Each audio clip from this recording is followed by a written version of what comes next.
Hello, baby. God damn it, shaking my head. As we're diving into game number 1 and spawning in the top right-hand corner of Ancient Cistern, we have our South Korean Zerg player representing CranKy Z Gaming, the best Zerg player in all of South Korea. It is Dark.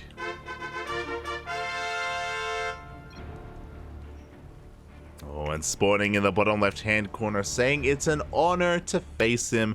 We have a more amateur player rising up here. I believe the American Protoss, the purple Protoss. It is SewerBadger. Is he related to Florencia? Is he Florencia's old? I don't know. I don't know this person, but he is going for a Forge first. He's going for a cannon rush across the map. He is, you know, definitely playing by his name. He is disgusting. He is from the sewer. He's also a badger. He forces the unnatural natural out of Dark, and he's going to be going for a cannon rush. Dark does not see this, by the way, as he does have his Overlord covering his natural base, not his triangular third, so the cannons will be upon us. Can Dark hold? Will Dark be able to deal with his shenanigans? That is going to be the question here. Ay.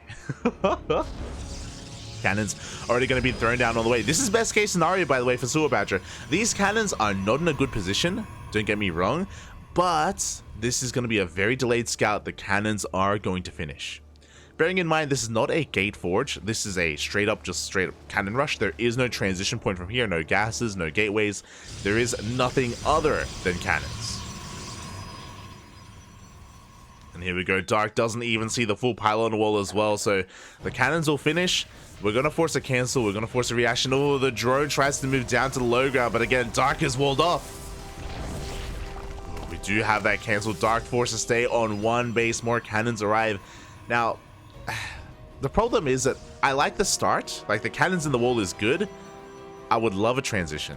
I would love, instead of these two cannons being thrown down, we already need to start working on the gateway. This is late. We need to start working on the cyber core. We need to start working on the next step. Because if we don't, we will have a hard time dealing with the roach bush that's going to be coming from Dark. Gateway is on the way, delayed. We do have a backup natural being thrown down by Dark, and SewerBadger is not checking. He's going for the northern base right now. He is looking in the wrong direction. Hopefully he does turn around, and he kind of does, but he hasn't checked this hatchery, so he isn't there to deny it. A good turn of events here for Dark, as he's going to be able to get his natural up and running. The roaches are already on the way. We have 3 of them, and only 3. We're going to be banking up our resources because we're going to be morphing them into Ravagers. As we of course took our second gas, we delayed or didn't even work on Link speed. 3 Ravagers are on the way. We have another 2 roaches behind this. We've got 2 queens, and we are going to be breaking free from this contain. Cybercore still not done. No Stargate, no Robo. This is getting really dicey for SewerBadger. Pylons go down. Gateways, sorry, the cannons are depowered. From here, Dark, if he just went across the map, he would just end the game. He's going to be, you know, slowly making his way across the map, just making sure he is safe and secure. But, I mean, even so, we're still miles away from any kind of tech, from any kind of Void Ray or Immortal.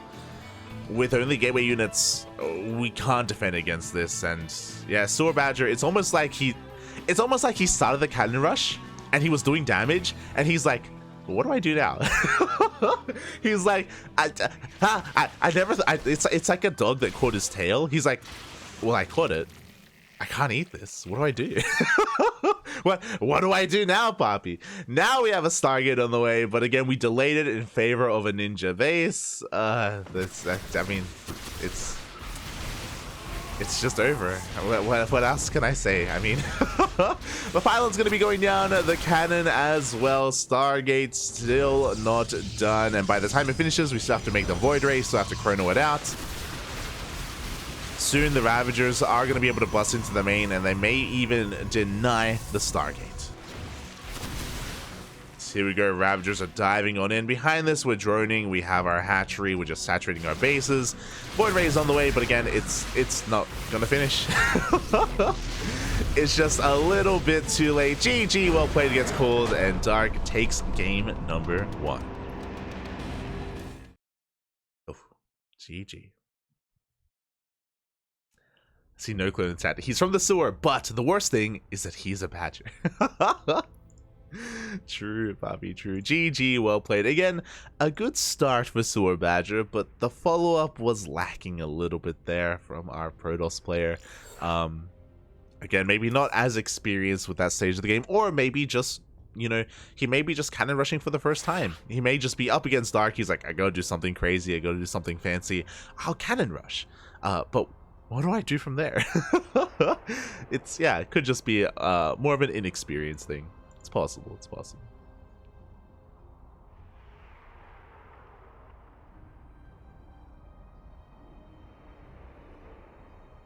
Neve might take control of Oracle's Rival. There you go, Papi. There you go.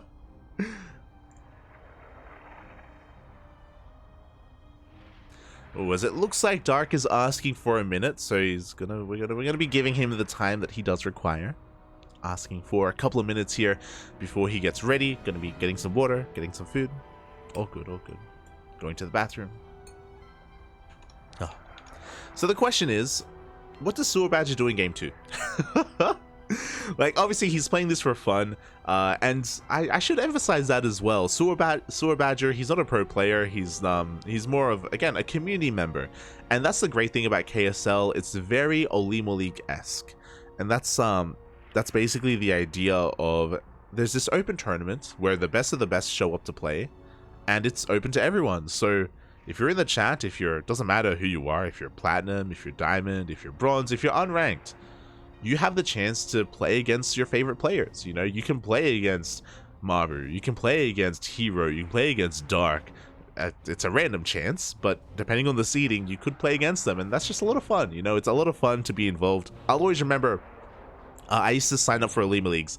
If you're newer to the StarCraft scene, Olima Leagues used to be basically KSL before KSL. It used to be the most successful Patreon out there. It was organized by Olivia, and it was casted back in the day by Base Trade, eventually by Maynard, by Crank as well.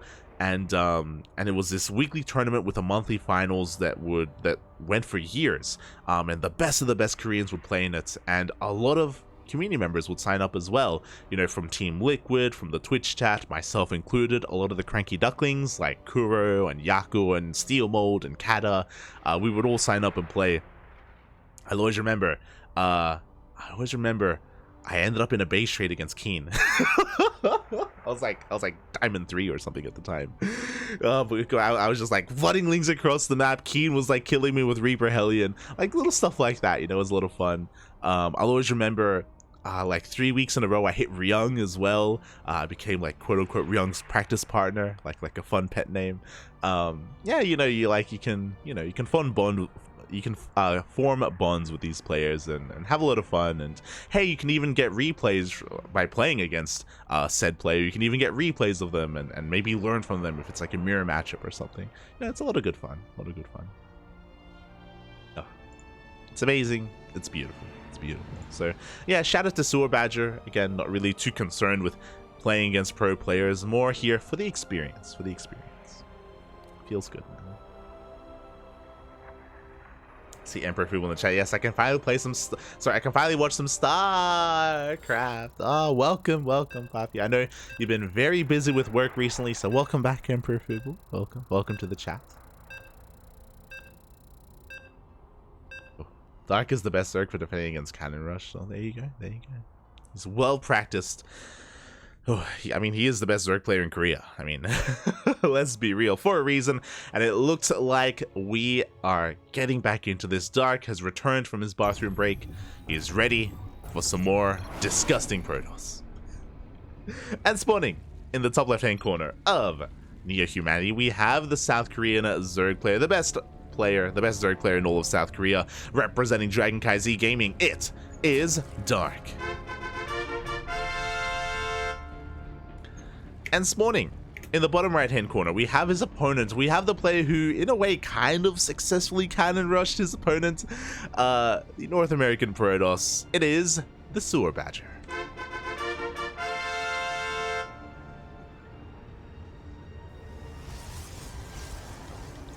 Are we going for a forge again? Up, up, up, up. No, we're going for a gate first instead. Okay, okay. So for some context, if you're just tuning in, SewerBadger did cannon rush Dark in the last game, with some middling success. And I love it. He's gonna be threatening a cannon. He's gonna be trying to threaten a cannon rush here as well. He's gonna be playing with his reputation. Dark is gonna be falling for it. He does pull a couple of boys here, so a good start here from SewerBadger, able to fake out another cannon rush. There we go. Going to be forcing some lost mine time here out of these drones. Meanwhile, back at home, he's just going to be opening up as usual. Unfortunately, SewerBadger wasn't able to deny the natural base. Dark was able to get that up and running. I think maybe even a 15 hatch opening. Wasn't quite looking at the time. Was more focused on SewerBadger. But yeah, not a bad start here from him. Just playing with his reputation, playing with his, with the series. Behind this, we're going into a gate expand into our cyber core as well, so a pretty standard setup from SewerBadger. But what is standard from him? Again, we're not really familiar with how he plays, not really familiar with what he does. Is he one to go into a Stargate opener into Oracles?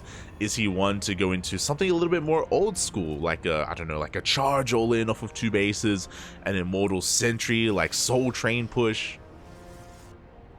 Depending on what era of StarCraft SewerBadger is from, then yeah, he could have some different things up his sleeve.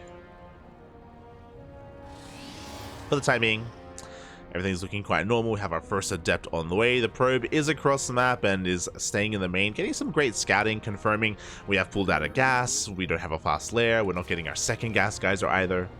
SewerBadger going to be able to confirm that Dark is playing pretty standard.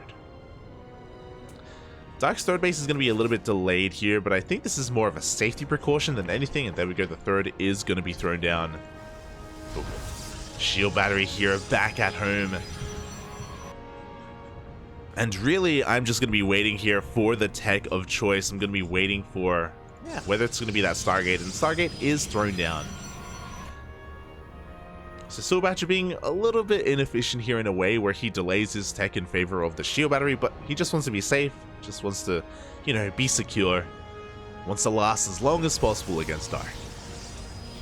I don't blame him, I don't blame him. First Adept gets across the map and nicely positions between the minerals, but does go down here to the Lynx, to the Queen. And see, this is when we get a Void Ray first or something. Oh no, I expect to say, why did I say that? Oh, it's not just gonna be one Void Ray. We have a second Stargate thrown down. Are we getting double Stargate Void Ray? We're going full 2021. Oh boy. I think we are. Oh boy, we also have a second gateway on the way though, and oh, we started a Void Ray, we canceled the Void Ray, and we went into an Oracle instead. So I don't know what's going on. We're just getting a little bit of everything here. So I think it would be smart if he goes one Oracle into double Void Ray production, right? So he feigns a standard opener, but he hides and banks up the Void Rays back at home. But we'll see. He could go Mass Oracle instead. He could go into Mass Phoenix. I'm really curious as to what happens after this Oracle. Meanwhile, the Overlord has been spotted, and it is being pushed back here by SewerBadger. He's going to be able to keep his tech hidden. Looks like we haven't quite gone for anything yet. Maybe we're waiting to scout a little bit here, but SewerBadger is intentionally holding onto his resources. There we go. We have our first Void Ray on the way. Ooh, we haven't prioritized our gases at the natural, so we actually can't afford a second Void Ray. Ooh, the macro of SewerBadger is slipping a little bit here. Again, we need those gases. The Oracle across the map goes down to the Spore. Oh, not a good start here, as yeah, we're kind of we're fumbling a little bit. Again, we're still trying to get resources to make that second Void. We still need the gases at the natural. We're looking to take a third. We got a lot of minerals, to be fair.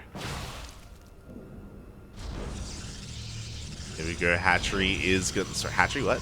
Nexus is going to be taken here by SewerBadger. This is when we hard switch our tech into something else, because he's only made a single Void Ray and we can't afford more. Meanwhile, I know we've been focusing a lot on SewerBadger, and that's because he's been the one that's been, you know, doing crazy stuff. Dark on the other side, he's droned up to 48 workers. He has taken only a little bit of gas here. He has a key amount of roaches, but he's pushing around. He's pushing out with lings, with queens. He's going all in. He's going all in, and the reality is that SewerBadger doesn't have a lot to defend right now. He has a second Void Ray on the way, throwing down some gateways as well, but the third base is compromised. No shield battery whatsoever. We do have an overcharge available at the natural, but again, we're just flooding nothing but lings across the map, and we don't have the most ideal units to deal with that. Stalkers are going to have a hard time killing all these lings. Oh, the vials! Vials will be connecting as well. The first Stalker goes down. We have an overcharge, but the wall is not a wall. We have the vials on the shield battery, and it will fall as well. Dark is done with this. He was having some fun with the opener. You know, he was chilling here, droning up to 48, but now he is looking to end the game. The queens even waddle across the map. Void Rays rock up to help out, but again, we have queens for the anti-air. Plenty of it.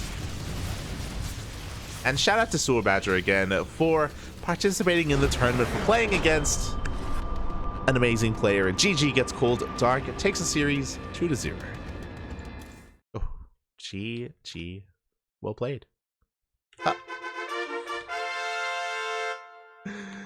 GG. Again, to be expected, but, you know, shout out to SewerBadger because he is more of a community member instead, and he wanted to take part in this tournament. He gets the luxury of playing and getting first-hand experience with Dark himself, something that not many people in the world can say that they've done.